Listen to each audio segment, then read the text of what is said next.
Hello, everyone, and welcome to Uncivil Law. And for today's story, we have a public employee who worked police dispatch who was fired because on their personal Facebook page, they used the N-word. It didn't go over very well with their employer, who then fired them as a result of that. But that raises the question, what are the laws regarding this? Because it was on their personal page, it was on their off time, so can a public employer, can the government fire an employee because they use the N-word on their own Facebook page? Let's find out. The plaintiff began working for the government's emergency communication services as an emergency telecommuter in 2001 and was employed for 16 years. So she's a 911 operator, basically. On the evening of November the 8th, 2016, otherwise known as Election Day between Trump and Clinton, Bennett anxiously awaited the results of the presidential election, hoping for a win by the candidate she supported, Donald Trump. She stayed up watching the results until about 3 a.m., as many of us did, when the electoral votes reached 270. At the time, she made a Facebook post for her public-facing profile of an image of the electoral map revealing Trump as a winner. Shortly thereafter, before Bennett went to bed, she received a notification that Mohammed Abdul Mahabib, a man she did not know, commented on her post, writing that, quote, "Redneck states voted for Trump, N-word and Latino states voted for Hillary." So Mohammed over here began this party by commenting that, only the N-word states voted for Hillary. So that wasn't super promising. And then she responded by saying, "Thank God we have more Americans loving rednecks. Red spread across all of America. Even N-words and Latinos voted for Trump too." So, not the greatest vernacular we've ever seen in our life and not super encouraging. And you could look at this a whole bunch of different ways, because it wasn't necessarily that she wrote it in the first instance. She was parroting or mirroring the language of Muhammad over here, who was the first one who said all this. But then she commented back by using the same exact language too. I don't know that's quite the right way to phrase that, whatever you're trying to do there. Even if you're trying to mirror their bigotry by responding to the bigotry, not necessarily advisable. So she did this, and then the question is, well, her employer isn't happy, and so can they fire her? All right, so let's learn more about the things that then ensued in the 911 call center. During this same day, the day of the 9th, the Facebook comments became an issue at the 911 office. On the morning, Dawkins, the human resources coordinator, which is always, super fun when HR starts contacting you, there's a problem, began receiving complaints about this comment. 2 of the 911 operators came to her office upset and complained about the comment on the Facebook page made by this fellow employee. She also received an anonymous text with a screenshot of the post asking, "When is this ever acceptable?" Dawkins informed her supervisor of these complaints when they arrived in the office. When the HR employee arrived at her boss's office, she learned that Bennett not only had identified herself as a Metro employee in her Facebook profile, so potential problem number 1. It's her personal page, but on her profile, she identifies herself as a government employee. So maybe that's a problem. And she also specifically identifies herself as a 911 operator in the police department. Potential problem number 2. Therefore, the employer became concerned about the potential impact of the use of this racially charged language that it could have on the workforce, and determined the next step would be to have the HR person's boss reach out to the employee to have her remove the post and to speak with her first thing in the morning. So even though it is her personal page, not an official page from the government, she identifies herself as a government employee. And so then the question might be, at least in part, could a person understand this as representing the official position of the government because it's coming from someone they know to be a government employee? The HR supervisor asked the employee to remove the post because several other employees had spoken to him and were upset about it. The employee responded that they'd already removed it on their own accord.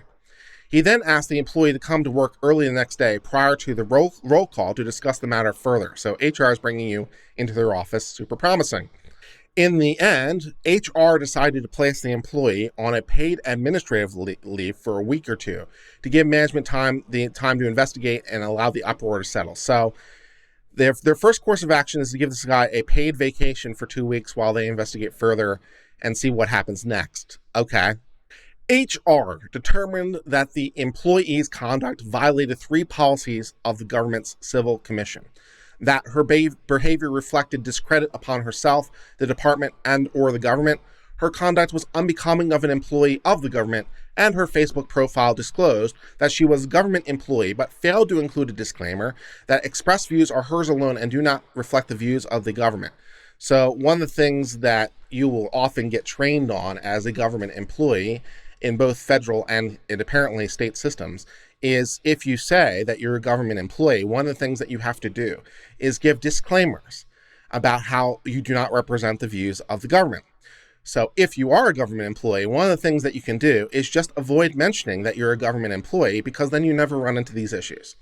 So one of the things you might be able to do is not have it on your page or profile anywhere that you work in any capacity for the government. And then people will not be confused in any respect that you could be speaking for the government, because nowhere on your page does it reflect that. So they cannot read it in the context of it coming from an authorized person. If you mention you're a government employee, you might have to give disclaimers for everything you say.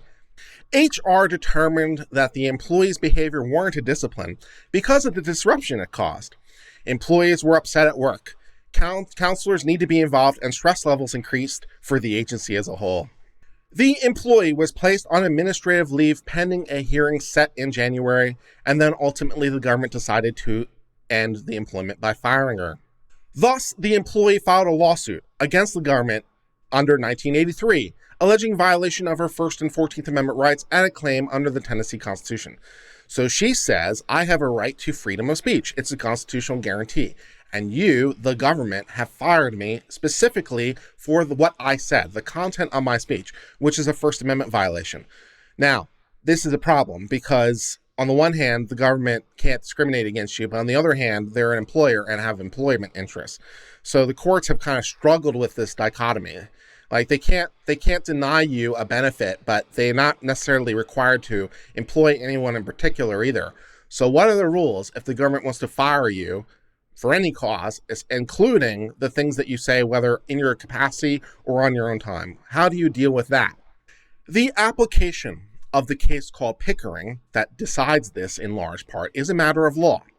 So to establish a claim for First Amendment retaliation, you fired me because of my speech, a public employee must show the following: that you engage in constitutionally protected speech or conduct. So if it's not constitutionally protected, then it doesn't matter, because then it's not protected, so the First Amendment doesn't apply. 2, an adverse action was taken that would deter a person of ordinary firmness from continuing to engage in the conduct, such as being fired. So the government did something that would stop a normal person. To determine whether the discharge of a public employee violates the First Amendment, we lay out a 2-step analysis as laid out in a different case. First, we must determine whether the statement in question constitutes a speech on a matter of public concern, because if it does, that gives you enhanced protection.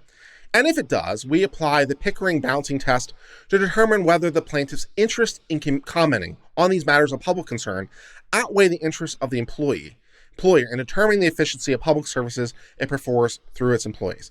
Yeah, this is kind of how we've tried to resolve this problem, and this test is not necessarily the best way or only way to do this, or necessarily even constitutional in the most abstract sense possible, but this is the test the Supreme Court has come up with.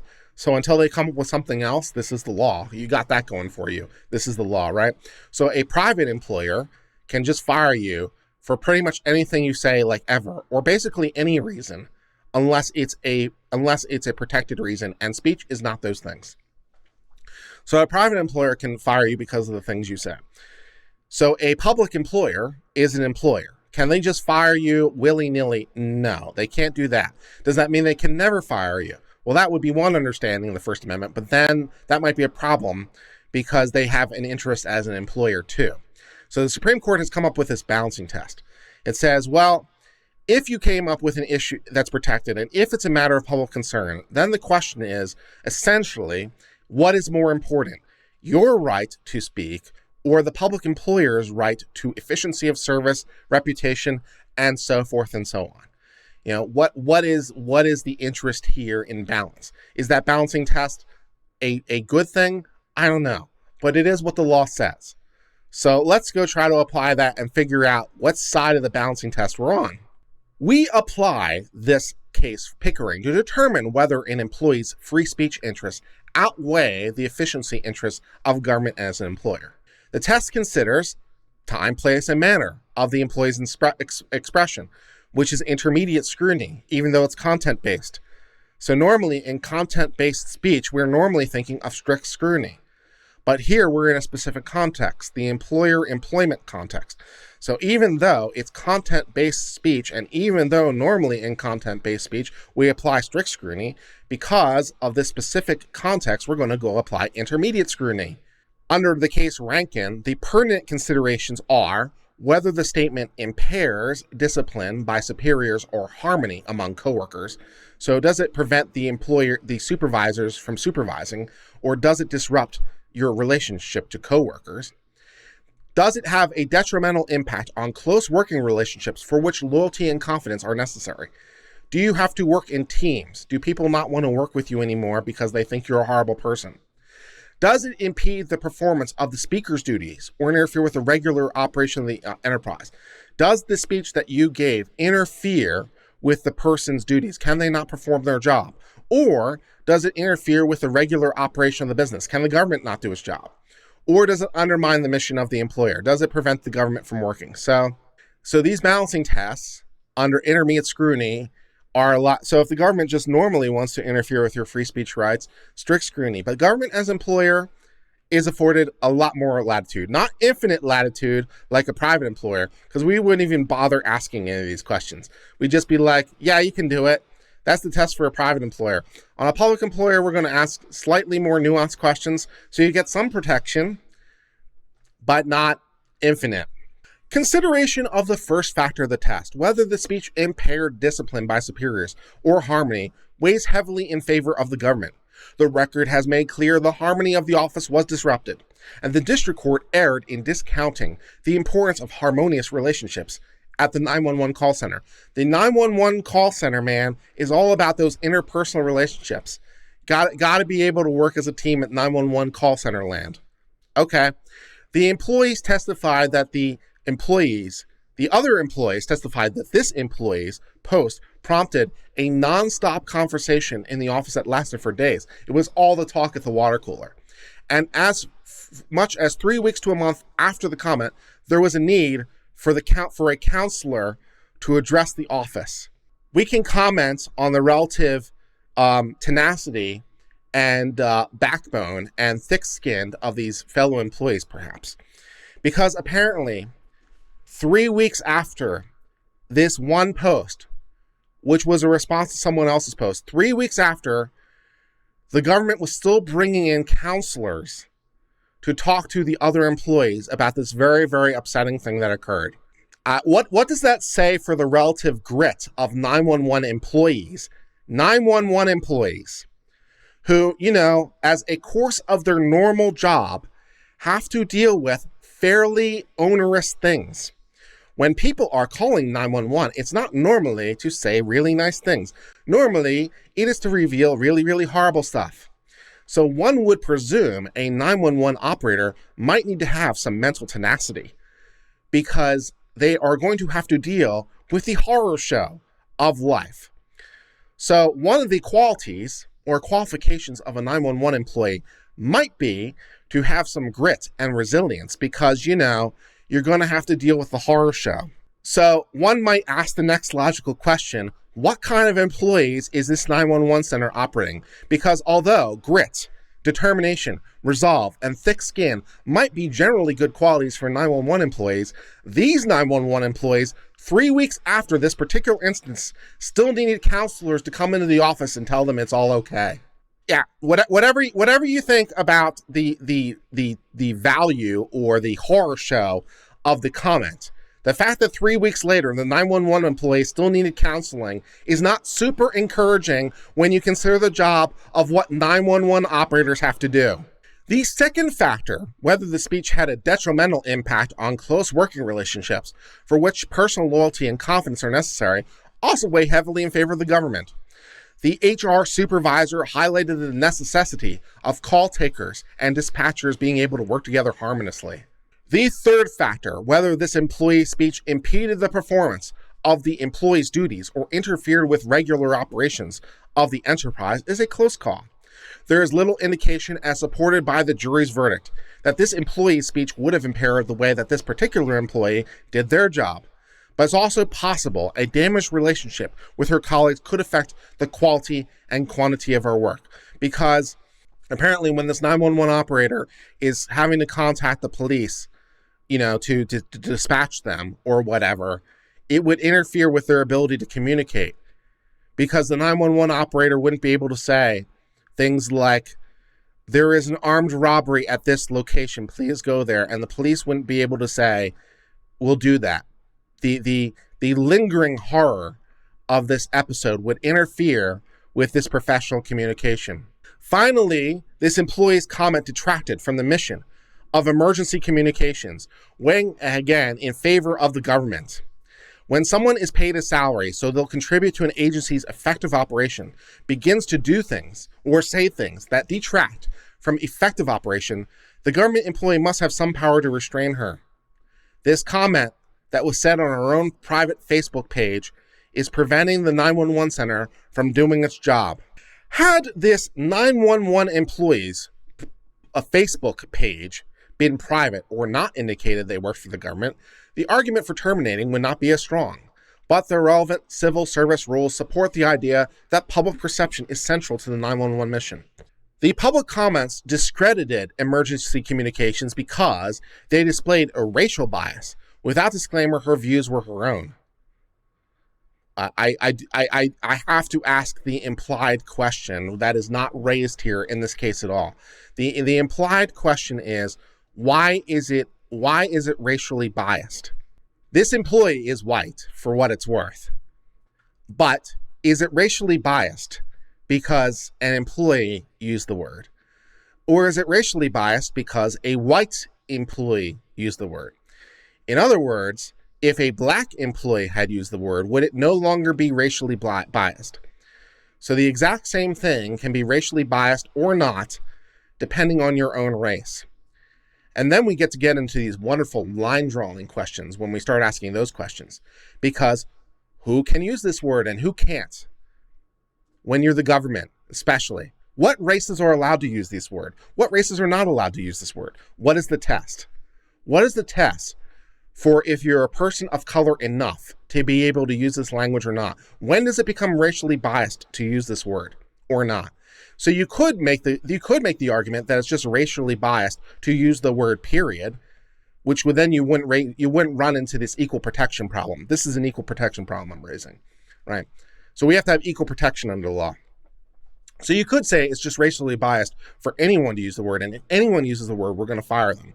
Then it's not based on race. But racial discrimination is also typically strict scrutiny, right? So if you discriminate as a government on the basis of race, that's also typically strict scrutiny. So if you're applying strict scrutiny, then you have to have it be narrowly tailored. So you can say, so what is the narrowly tailored rule? What is the narrowly tailored rule for which employees are allowed to use this word and which not, and how are you making that determination? Good luck with that is all I have to say to that. This case completely ignores this issue, which I find a little bit irritating, because this issue is a race, who can use the word and who can't? How do you make that determination? What are the rules for this? How are those rules being determined? Is it based on the tone of your skin, particular tones? Is it based on blood? Is it a one drop of blood rule? That didn't really work out that well during segregation era when we had a one drop of blood rule. Didn't really work out that great. What are the rules here? In the prior case of Rankin, the employee was not in a public contact role, and thus concerns about public perception were too attenuated to limit the free speech rights of the employee. Here, however, the employee was in a public-facing role and had used this slur in a public forum from a profile that indicated not only that they were a government employee, but also of the police department. This situation is exactly the type that the prior case of Rankin could warrant a higher level of causation or of caution for public employees' choice of words. The employee raises the argument that the 911 center's operation, their action without further complaints amounts to a heckler's veto. This is a heckler's veto. A heckler's veto involves burdening or punishing speech simply because it might offend a hostile mob. Is that what occurred here? We are burdening or punishing speech because it might offend a hostile mob. We have not addressed the heckler's veto in this particular context, but the Ninth Circuit has held those concerns are not applicable to the wholly separate area of employee activities that affect a public views of governmental agency in a negative fashion. So the Ninth Circuit Court of Appeals, perhaps somewhat unsurprisingly, said, heckler's veto, what's that? Heckler's veto, we have no idea what you're talking about. This is an employer-employment context. So the heckler's veto question, that's completely irrelevant. If it offends a hostile mob, I mean, it's employer-employment. Why are you talking to us about heckler's veto? Completely irrelevant. Okay, Ninth Circuit, because effective emergency services presupposes the respect for members of communities, such agencies are permitted to account for the possible reaction of the public when disciplining their employees. So they're permitted to account for the reaction of the public. And then they say, the public, as consumers, and the colleagues who she worked with can hardly be said to be a hostile mob. I have to point out here, it feels to me, in my humble opinion, there's a bit of an inconsistency between these two arguments. It seems a bit inconsistent to say you are permitted to take into account the reaction of the public, but in no sense could that be thought to be a hostile mob, the reaction of the public, who might not like this, and therefore the public may not approve of this. What might be another word if the public doesn't like something or doesn't approve of something? What might another word for that be? Might another word for that be you're hostile to it? Might that be another word? And it's the public, not a mob. It's not a mob. It's just a group, undifferentiated, of the public at large, which is different than a mob. I feel like these two statements are not completely consistent with each other. You can take into account the reaction of the public, but in no sense can that be thought of as being of a hostile mob. I don't know, man. It kind of feels like the same thing. I don't know. It doesn't quite work for me. The result we reach today should not be reflecting a lack of deep appreciation for the First Amendment. This reminds me of this line reminds me of the concurrence from the Court of Appeals in the Sullivan case, where they had the same kind of line, where they said, this should no way be perceived as being political.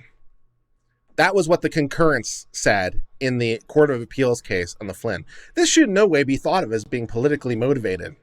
If you have to say it. And then this court says, well, this result should not be thought of as us lacking appreciation of the First Amendment.